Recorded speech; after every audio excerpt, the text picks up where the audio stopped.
કેટના અંડરમાં અત્યારે 8 કરોડથી વધારે વેપારીઓ રજીસ્ટર છે. વડોદરામાં આપણી અંદર 35,000 વેપારીઓ રજીસ્ટર છે અને ગુજરાતમાં લગભગ અમારી જોડે 7 લાખથી વધુ વેપારીઓ જોડાયેલા છે.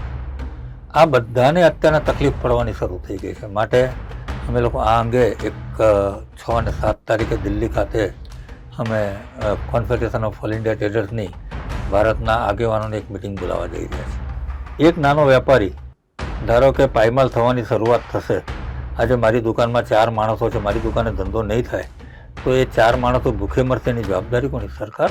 આપણે સરકારને વોટ આપેલો છે. નમસ્કાર, આપ જોઈ રહ્યા છો યુટીસી ન્યૂઝ. આપણા દેશમાં નહીં પરંતુ દુનિયામાં બાજાર એક સિસ્ટમનો ભાગ છે. લોકો પોતાની ખરીદી કરવા માટે બજારમાં જતા હોય છે ને ત્યાંથી તેઓ ખરીદી કરતા હોય છે ને એવી જ રીતે આપણું જે અર્થતંત્ર છે તે પણ ચાલતું હોય છે. પરંતુ બદલાતા જમાનામાં પહેલા ઈ કોમર્સ અને હવે ઈ કોમર્સ એટલે ક્વિક કોમર્સ, આ બધી જે વસ્તુ આવવા લાગી છે તેનાથી જે આપણું જે સ્ટ્રક્ચર છે એ ડિસ્ટર્બ થઈ રહ્યું છે. વેપારીઓનું માનવું છે કે આ ક્વિક કોમર્સ જ્યારથી આવ્યું છે ત્યારથી દુકાનદારો, એમના ત્યાં કામ કરતા લોકોને આ પ્રભાવિત કરી રહ્યું છે અને તેને લઈને હવે અવાજ પણ ઉઠવા લાગ્યા છે. આજે આપણે ઈ કોમર્સ, ક્વિક કોમર્સ અને સાથે સાથે આપણું જે પારંપરિક બજાર છે એના વિશે વાત કરીશું. આપણી સાથે વેપારી મંડળના આગેવાન પરેશભાઈ આપણી સાથે જોડાયા છે. પરેશ પરીખ સાહેબ, આ ક્વિક કોમર્સ, ઈ કોમર્સ અને આપણું જે પારંપરિક બજાર, શું ચર્ચાઓ થવા લાગી છે? હું ઘણીવાર કહું છું, આજે વેપારી સંગઠન જોડે જોડાયેલો છું, હું ઘણીવાર કહું છું કે ભારત એક મહાજનનો દેશ છે. હજારો વર્ષના તમે આપણી પરંપરા જોઈ લો કે ભારત કેવી રીતના ઓળખાતો હતો. કે ભારતની ઓળખ હતી કે વેપાર. આજે દેશાવરમાં ભારતના વેપાર, તમે કોઈ પણ કોન્ટિનેન્ટ જોઈ લો જ્યાં ભારતથી માલ નિકાસ થયેલો છે. મરી તેજાનાથી માંડી અને કાપડથી માંડી, રેશમથી માંડી, ઢગલા બંધ વસ્તુઓ આપણે આખા વિશ્વમાં મોકલતા હતા. ભારત એક મહાજનનો દેશ છે કે જ્યાં કરોડો વેપારીઓ છે. પણ જ્યારથી FDI સરકારે લાગુ પડાવ્યું છે, ફોરેનની કંપનીઓ, એમેઝોન અને ફ્લિપકાર્ટ જેવી કંપની આવી, અમારો સતત confederation of all India traders cat દ્વારા સતત આ અંગે છેલ્લા 5 વર્ષથી અમે વિરોધ કરી રહ્યા છીએ. ભારતભરમાં FDIના વિરોધમાં અમે લોકોએ આખા ભારતમાં રથ ચલાવ્યો કે સરકાર જાગૃત થાય અને સરકાર આ ભારતનો પૈસો FDIના મારફતે ફોરેન જાય છે એને અટકાવે. હજુ સુધી આના અંગે કોઈ સ્ટેપ નથી લેવાય. એમાં હાલમાં જ ક્વિક કોમર્સ આવ્યું. ક્વિક કોમર્સ એટલે તમને 8 કે 10 મિનિટમાં તમારા ઘરે સામાન પહોંચી જાય. આજે એક નાનો વેપારી એની દુકાનમાં ધંધો કરતો હોય તો એ જ ભાવે અત્યારે ક્વિક કોમર્સ માલ આપે છે. ફક્ત જે નાગરિકો છે, જે ખરીદદારો છે, એને ઘરે રહેવાનું છે. આજે દૂધ ધારો કે 31 રૂપિયાની થેલી મળતી હોય તો એને 31 રૂપિયામાં ક્વિક કોમર્સવાળા આપે છે. પણ ક્વિક કોમર્સવાળાએ સમગ્ર મેટ્રોપોલિટન સિટીમાં આ રીતના નાના નાના ડેપો બનાવ્યા, જેને લઈને અમે લોકો અત્યારે ખૂબ ચિંતિત છે કે વેપારીઓ ખૂબ મહેનત કરીને પ્રામાણિકતાપૂર્વક કોર્પોરેશનનો ટેક્સ ભરતા હોય, GST ભરતા હોય. એવરેજ એક દુકાનમાં 4 થી 5 માણસથી લઈને 10 માણસો હોય. એનો 4 જણનો પરિવાર, આજે 40 થી 50 જણનું ગુજરાન એક નાનકડી દુકાનમાં ચાલતું હોય. ત્યારે આ ક્વિક કોમર્સ વેપારીઓને પાડી ભાગવાની શરૂઆત થઈ છે. FDIના મારફતે જ્યારે ફ્લિપકાર્ટ અને એમેઝોન આવ્યું ત્યારે અમારું ઇલેક્ટ્રોનિક માર્કેટ, કાપડ બજાર, ફૂટવેર બજાર, આ બધા જ માર્કેટો તૂટી પડ્યા. આજે ટીવી લેવું હોય તો કોઈ દુકાનદારને ત્યાં નથી જતું, એમેઝોનમાં ઓર્ડર કરી દે છે, કારણ કે એને ત્યાં ચોઈસ મળે છે. અમારી અને મોટી કંપનીઓ પણ જે મોટી ફ્લિપકાર્ટ અને એમેઝોનવાળાને એક સ્પેશિયલ રેટથી માલ આપે છે. મોટા મોટા મોલ, ધારો કે તમે રિલાયન્સમાં જુઓ તો જે થમ્સઅપ તમે 93 રૂપિયાની 2.5 લીટર લેતા હો તો રિલાયન્સમાં 73 રૂપિયાની મળે છે. આજે વેપારીને 73 રૂપિયાની પડતર નથી. એટલે સરકારે આ અંગે ખૂબ સરસ નિયમો બનાવવા પડે તો આ દેશ ટકશે. કેટના અંડરમાં અત્યારે 8 કરોડથી વધારે વેપારીઓ રજીસ્ટર છે. વડોદરામાં આપણી અંદર 35,000 વેપારીઓ રજીસ્ટર છે અને ગુજરાતમાં લગભગ અમારી જોડે 7 લાખથી વધુ વેપારીઓ જોડાયેલા છે. આ બધાને અત્યારના તકલીફ પડવાની શરૂ થઈ ગઈ છે. માટે અમે લોકો આ અંગે એક 6 અને 7 તારીખે દિલ્હી ખાતે અમે કોન્ફેડરેશન ઓફ ઓલ ઇન્ડિયા ટ્રેડર્સની ભારતના આગેવાનોની એક મિટિંગ બોલાવવા જઈ રહ્યા છે. પરેશભાઈ, જમાનો બદલાય તો વેપારની પદ્ધતિ પણ બદલાય. પહેલાં બાર્ટર સિસ્ટમ હતું કે વસ્તુ લો અને વસ્તુ આપો, પછી નાણાં આવ્યા, હવે ઈ કોમર્સ આવ્યું. તો આ તો બદલતા જમાનાની જરૂરત નથી? અમે પણ માનીએ છીએ કે આ બદલતા જમાનામાં અમારે જોડાવવું જોઈએ. એના માટે કેટ પ્રથમ વખત એવો પ્રયત્ન કરેલો છે ને ખૂબ સક્સેસ પણ ગયું છે કે જે ગાદી તકિયાવાળી અમારી વેપારીઓની સિસ્ટમ હતી ને હવે બદલાવવા માંડી છે. તો એને થોડો વાર લાગશે. હજારો વર્ષ જૂની સિસ્ટમ છે. આજે ઓફિશિયલી કેટ અને મેટા એટલે ફેસબુક, વોટ્સઅપ અને ઇન્સ્ટાગ્રામની માતૃ સંસ્થા, પેરેન્ટ બોડી. મેટા જોડે કેટનું ઓફિશિયલી કોલેબોરેશન થયેલું છે કે નાના વેપારીઓ સોશિયલ મીડિયાના મારફતે કેવી રીતના ધંધો કરે.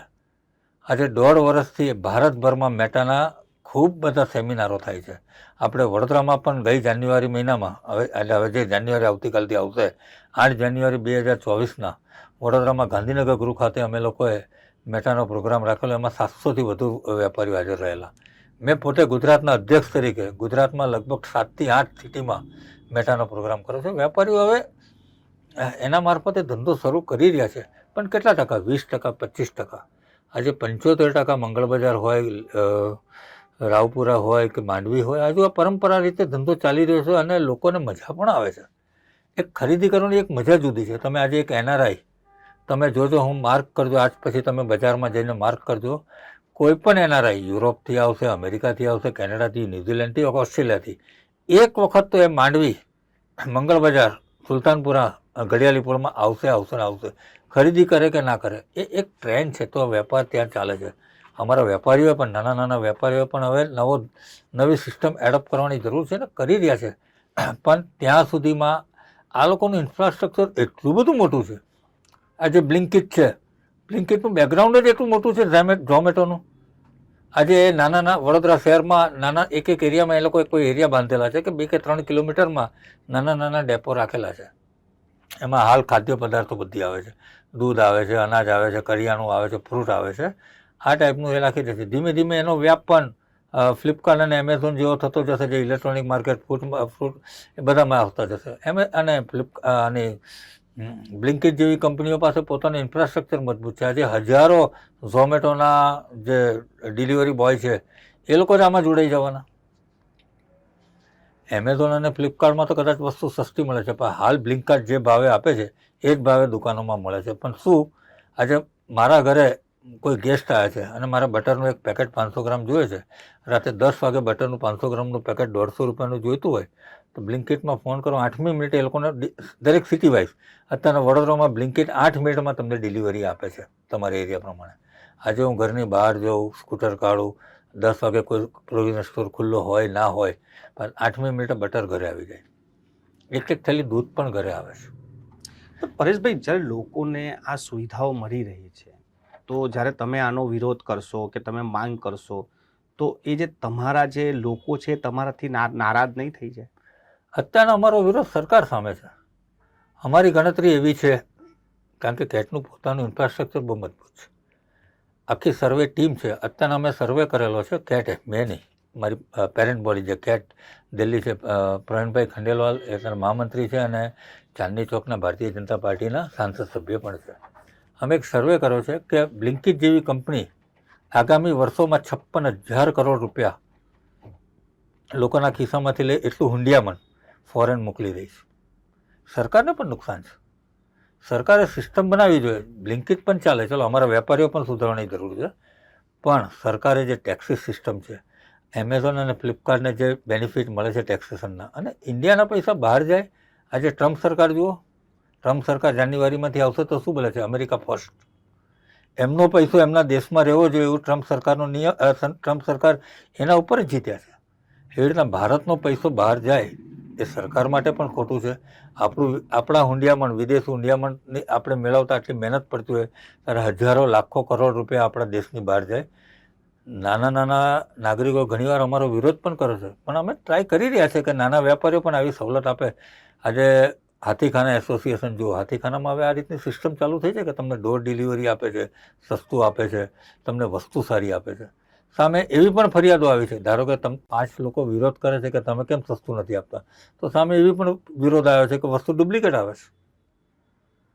મારી દીકરીની જ વાત કરું, 2 દિવસ પહેલાં એને કોઈ શૂઝનો ઓર્ડર એમેઝોનમાં આપ્યો, નામ સાથે કહું છું, કોઈ XYZ કંપનીનો આપેલો તો એને બદલે કોઈ ડુપ્લિકેટ આઇટમ આવી. એમેઝોનનો ઇન્ટેન્શન એવો ના હોય, પણ એમેઝોને પણ કોઈની પાસેથી લીધી છે, અલગ અલગ એની પાસે તો સપ્લાયરો છે, સેલર છે બધા. હા, તો વસ્તુ ખોટી પણ આવે છે. એટલે બંને બાજુ વાઇસે વર્સા છે.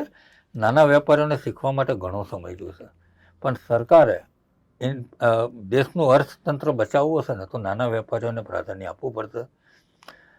માનનીય પિયુષ ગોયલ સાથે અમે લોકોએ 3 દિવસ પહેલાં જ દિલ્હીથી કોરસ્પોન્ડન્સ કરેલું છે, અને શક્યતા એવી છે કે 6 કે 7 તારીખે દિલ્હી જે અમારું રાષ્ટ્રીય અધિવેશન છે એમાં માનનીય BC ભરતિયાજી અમારા રાષ્ટ્રીય અધ્યક્ષ અને પ્રવીણ ખંડેલવાલના નેતૃત્વમાં એક સરસ સેમિનાર અને અધિવેશનનું આયોજન છે. કદાચ પિયુષ ગોયલ અને સ્મૃતિ ઈરાનીજી પણ એ અમારા સંમેલનમાં હાજર રહેવાના છે, એટલે અમે અમારી વ્યથા એમને જણાવવાના છે. સાહેબ, કોઈ પ્લાન છે, એક્શન પ્લાન, કે શું કહેશો મંત્રીજીને? માનો કે મંત્રીજી તમને પૂછી લે કે તો આનો રસ્તો શું કરાય? અમે તો એક જ માંગ કરી છે કે તમે એના નિયમો કડક બનાવો. સરકારના બેનિફિટની વાત અમારે સરકારને કરવું પડશે તો સરકાર સાંભળશે. કે આપણું રાષ્ટ્રીય ઉદ્યામન તમારું ઇન્ડિયાની બહાર જાય એ સરકારને નુકસાન છે. એક નાનો વેપારી, ધારો કે પાયમાલ થવાની શરૂઆત થશે, આજે મારી દુકાનમાં 4 માણસો છે, મારી દુકાને ધંધો નહીં થાય તો એ 4 માણસો ભૂખે મરશે, એની જવાબદારી કોની? સરકાર. આપણે સરકારને વોટ આપેલો છે, સરકારની જવાબદારી છે કે આ બધા પરિવારોની રક્ષા કરે. દરેક વસ્તુઓ પૈસામાંથી ના તોલાતી હોય. તમારે દેશને બચાવવો હોય, દેશને મજબૂત કરવો હોય, અને મોદી સાહેબે કીધું છે કે લોકલ ફોર વોકલ. તો નાના નાના માણસોને પણ સાચવી લેવાની, નાના નાના માણસોને પગ પર ઊભા કરવા માટે સરકારે જેવી રીતના મુદ્રા લોન જાહેર કરી છે, બેન્કિંગ અમુક ફેસિલિટી શરૂ કરી છે, તો વેપારીઓને સપોર્ટ કરવા માટે સરકારે નિયમો તો બદલવા જ પડશે. સાહેબ, તમારે તો વેપારી સાથે વાત પણ થતી હશે, ખાસ કરીને માનો કે ક્વિક કોમર્સ પર વાત કરીએ, જો કરિયાણાની વાત કરીએ તો નાના નાના દુકાનદારો તમારા સંપર્કમાં હશે. કેટલી ઇમ્પેક્ટ આવી રહી છે આનાથી? ઇલેક્ટ્રોનિક માર્કેટમાં જે રીતના 2 વર્ષ પહેલાં અમે સર્વે કરાયેલો રાષ્ટ્રીય ધોરણ પર, 45%થી વધુ ઇલેક્ટ્રોનિક માર્કેટ, ફૂટવેર માર્કેટ અને ઇલેક્ટ્રોનિક ફૂટવેર અને જે અમારી કન્ઝ્યુમર આઇટમ છે એમાં 45%થી વધુનો ધંધો ઓછો થઈ ગયો છે. હાલ અમે જે સર્વે કરાયો છે ક્વિક કોમર્સનો કે 56,000 કરોડ રૂપિયાનો સરકારને 1 વર્ષમાં નુકસાન જશે. ઊંડિયામણ એટલું એ લોકોનું બહાર જશે. એટલે એક દુકાનદાર એક દૂધની થેલી નહીં વેચે, એક બટરનું પેકેટ નહીં વેચે, એને કેટલું નુકસાન જવાનું? એટલે એને વસ્તુ, અને ઘણીવાર શું છે કે જે ટેક્સેશનના સ્ટ્રક્ચરમાં આ લોકો ટેક્સેશનની ચોરી પણ કરે છે. ટેક્સ બચાવીને પણ અમુક નાના નાના નાગરિકોને સસ્તી વસ્તુ આપે છે, નુકસાન પણ સહન કરે છે. તો એ લોકોના અમુક, ધારો કે મોટી કંપની છે, ટાટા છે કે બિરલાવાલા છે, આટલા મોટા મોટા મોલ ચલાવે છે, પણ એમનો એક નુકસાન બીજા જગ્યાએથી એમનો સરભર થાય છે. વેપારીનું તો એવું કશું છે નહીં, એની દુકાનમાં તો જેટલો માલ છે એ નફાની ગણતરી કરીને વેચવાનો છે. એટલે વેપારીઓને તકલીફ તો પડવાની છે, પણ સરકારે હવે મદદ કરવી જ રહી. સાહેબ, કેટલો ફરક છે કે માનો કે તમે કોમર્સ પર વસ્તુ મંગાવો ને ત્યાં જઈને લો તો એનાથી કસ્ટમરને કેટલો ફરક પડે? એટલે ભાવ માટે, ભાવમાં અને સેટિસ્ફેક્શનમાં, ક્વોલિટીમાં ધીમે ધીમે, એટલે ઘણા બધા કેસોમાં સારી વસ્તુ આવતી જ હોય છે ઈ કોમર્સમાંથી, પણ ઘણી બધી વાર વસ્તુ ખોટી પણ આવે છે. રસ્તામાં જે ડિલિવરી બોય હોય છે બદલી પણ કાઢે છે. આવી 5-10% ફરિયાદો અમારી પાસે આવે પણ છે. પણ ભાવની કમ્પેરિઝન કરું ને તો અમુક ઓનલાઈન બિઝનેસમાં ખૂબ સસ્તી વસ્તુઓ મળે છે. આજે મારો ઇલેક્ટ્રોનિકનો કોઈ વેપારી મોબાઈલ લેવા જાય, સેમસંગમાં જતો હોય, એને 10,000નો મોબાઈલ એને 9,000માં પડતો હોય, પણ એ જ વસ્તુ આજે એ 10 મોબાઈલ લે કે 100 મોબાઈલ લે, સામે એમેઝોન એની સામે તો 25,000 મોબાઈલનો ઓર્ડર આપે, તો એમેઝોન એને એમેઝોનને સ્પેશિયલ એક સેમસંગવાળા ડિસ્કાઉન્ટ કરી આપે. મારો દીકરો અમેરિકા છે, કોકોકોલામાં બહુ મોટી પોસ્ટ ઉપર છે, એટલે હું અમેરિકા વર્ષમાં 2 કે 3 વાર જઉં છું, તો હું એને ઘણીવાર પૂછું કે એક નાનો વેપારી 93 રૂપીસમાં 2.25 લીટરની થમ્સઅપ ગોલ્ડ સ્પોર્ટ કે કોકોકોલા કે સ્પ્રાઇટ આપે છે, એ દુકાન એમેઝોન પર 75 રૂપિયાની કે 73 રૂપિયાની કે ડીમાર્ટમાં 75 રૂપિયાની કેમ મળે છે? તમે પ્રોડક્ટ અલગ આપો છો? કારણ કે અમારી કંપની નથી આપતી, પણ ઘણી બધી જગ્યાએ એવું આપે કે કોકોકોલાની સિસ્ટમ વર્લ્ડ વાઇડ એક સરખી છે, પણ એ જે ભાવ ડિફરન્સ આવે છે ને, એટલે એટલી સસ્તી વસ્તુ કંપનીઓ આપે છે. તો સરકારે એ લોકો પણ આજે એમએસપી અનાજ ઉપર સરકાર એમએસપી રાખતી હોય તો આમાં પણ એમએસપી રાખો. બંને સરખા ભાવે વેચો ને, પછી જેને જ્યાંથી લેવું હોય ત્યાંથી. પણ કંપનીઓને પણ સરકારે આના માટે એમએસપી એક મિનિમમ સ્ટાન્ડર્ડ પ્રાઇસ માટે સરકારે આ એક નિયમ તો બનાવવો જ પડશે કે મોટી કંપનીઓને આજે ટાટા બિરલા હોય કે XYZ કંપની હોય, કોકોકોલા છે કે પેપ્સી છે કે XY કોલગેટ છે, હિન્દુસ્તાન લીવર છે, એ લોકો નાના વેપારીઓને જે ભાવે વસ્તુ આપે એના કરતાં 25% 20% સસ્તી ધારો કે એમેઝોનને આપે કે ડીમાર્ટને આપે તો નાનો વેપારી ખલાસ થઈ જવાનો. એટલે સરકારે ટેક્સેશન નિયમ અને સરકારે એમએસપી માટેનું એક સ્ટાન્ડર્ડ નવું બનાવવું પડશે. આ જ માંગણી અમે લોકો પિયુષ ગોયલ પાસે રાઇટિંગમાં કરી છે અને રૂબરૂ પણ કરી છે. સાહેબ, છેલ્લો સવાલ છે કે આ તમે જે માંગ કરી છે, ચલો એ ના માને, પ્લાન બી માનો કે ત્યાં કોઈ પણ પ્રકારની ધારાધોરણ ના નક્કી કરે તો વેપારીઓ માટે સરકાર શું કરે? સરકાર કશું કરતી નથી, એટલે પછી તો વિરોધ કરવો રહ્યો. આંદોલન શબ્દ હવે છે ને બહુ જૂનો થઈ ગયો. વર્ષો પહેલાં તમે પોતે પણ ખૂબ સિનિયર પત્રકાર છો. ઓક્ટ્રો વખતે મેં 7 દિવસ વડોદરા બંધ રખાયું છે, ગુજરાત બંધ રખાયું છે, પણ હવેનો જમાનો જુદો છે કે વાતચીતો દ્વારા જ આ વસ્તુ થશે. એવું નથી કે હું ભારતીય જનતા પાર્ટીમાં છું તો સરકારથી ડરીને કરું છું. અમને ભારતીય જનતા પાર્ટી, હું વેપાર સેલમાં છું તો અમને અમારા સિનિયર એવું શીખવાડ્યું છે કે તમે ભલે ભારતીય જનતા પાર્ટીમાં પણ તમારા પ્રશ્નો સરકાર સુધી પહોંચે એના માટે જ વેપાર સેલ બનાવેલો છે. એટલે વાટાઘાટોથી આ વસ્તુ કરવાનું છે. પણ આંદોલન અને બહિષ્કાર આ હવે બહુ જૂની વસ્તુ થઈ ગઈ. કોઈ નાનો વેપારી પણ સહન નહીં કરે કે એની દુકાન 2 દિવસ બંધ રહેશે. એટલે વાટાઘાટો એના માટે જ અમારા એસોસિએશન બનેલા છે. અમે બહુ ભૂતકાળમાં જ્યારે થતું હતું ત્યારે આંદોલન થતા હતા. આજે 1972થી જોતા કે કોંગ્રેસ સરકાર હતી કે જનતા દળ હતું કે અત્યારના ભારતીય જનતા પાર્ટી, શરૂઆતના વર્ષોમાં આપણે આંદોલનો કરીને બજારો બંધ કરાયા છે. પણ હવે આ સિસ્ટમ કેટ દ્વારા કે ગુજરાતની કે ઇન્ડિયાની કોઈ પણ સંસ્થા, કોઈ પણ વેપારી સંસ્થાઓ આંદોલનના માર્ગે હમણાં જઈ નથી રહી. વાટાઘાટોથી ઘણી બધી વાર પ્રશ્નો સોલ્વ થાય છે. જીએસટીની વાત હતી તો જીએસટી એમ્પાવર કમિટી જે બની છે, જેમાં ભારતભરના રાજ્યના નાણામંત્રીઓ અને નાણાં સચિવો ઉપરાંત ખૂબ ગૌરવની બાબત છે કે અમારા કેટના રાષ્ટ્રીય મહામંત્રી પ્રવીણભાઈ ખંડેલાલને પણ એ જગ્યામાં સ્થાન મળેલું છે. તો જીએસટીના ઘણા બધા અમારા પ્રોબ્લેમો વાતો ગીતોથી કે ચર્ચા વિચારણાથી ઘણા બધા પ્રોબ્લેમો સોલ્વ થયા છે.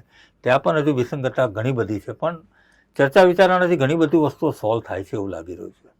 ખૂબ ખૂબ આભાર સાહેબ, અમારી સાથે ચર્ચા કરવા માટે. આ હતા પરેશભાઈ પરીખ અને જે આપણી સાથે વાતચીત કરી રહ્યા હતા ક્વિક કોમર્સ પર. અને આ ક્વિક કોમર્સની સામે હવે દેશભરના જે વેપારીઓ છે તે 6 અને 7 તારીખે દિલ્હીમાં એકત્રિત થવાના છે અને કેન્દ્રીય મંત્રીને આ મામલે રજૂઆત કરીને જે પણ કંઈ ઘટતું થાય વેપારીઓના હિતમાં એ ચર્ચા પણ કરવાના છે.